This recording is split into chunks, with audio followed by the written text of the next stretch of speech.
Tiniyak ng Malacanang na tuloy-tuloy ang serbisyo ng pamahalaan sa kabila ng direktiba ni Pangulong Ferdinand R. Marcos Jr. sa mga miyembro ng kanyang gabinete na magsumite ng courtesy resignation.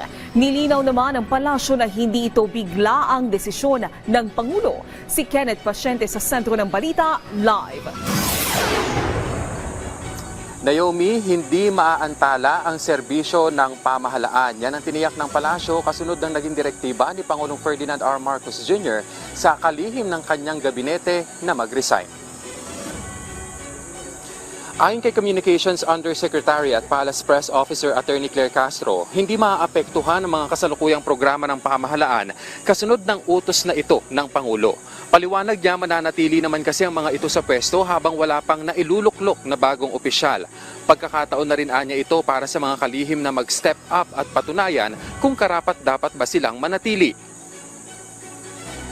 Ito yung tamang panahon para ipakita nila na dapat sila manatili sa kanilang posisyon. Pero kapag nakita po talaga ng Pangulo na hindi mo deserve ang iyong posisyon, you will be out. Kasunod niyan, Naomi, pinawi ng palasyo ang maaaring agam-agam ng publiko patungkol sa stability ng gobyerno. Katunayan, giit ni Castro, magbibigay daan ang hakbang na ito para lalo pang palakasin ang pamahalaan. Dapat mas matuwa po ang taumbayan dahil pinapakita po ng Pangulo na sabi nga natin walang puwang sa gobyerno, sa administrasyon, ang tamad at ang korap.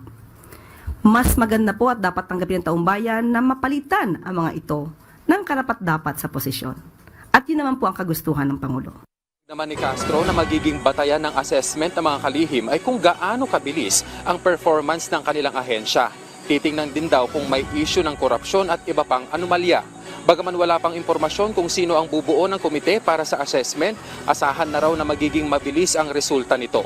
Nilinaw din ng palasyo na hindi lang ito bigla ang desisyon ng Pangulo. Hindi lamang po ito ngayon. Talaga pong nire-review. Tandaan po natin, marami na natatanggal bago pa nagkaroon ng eleksyon. Bago pa nangyari ang eleksyon. So, siguro na mas naramdaman lang naman Pangulo itong naging eleksyon na mas kailangan pa ng mas mabilisang pagtatrabaho ang administrasyon para sa taong bayan. Naomi, nilinaw din ng palasyo na walang sino mang opisyal ang target sa naging desisyon na ito ni Pangulong Ferdinand R. Marcos Jr. Naomi. Maraming salamat, Kenneth Pasyente.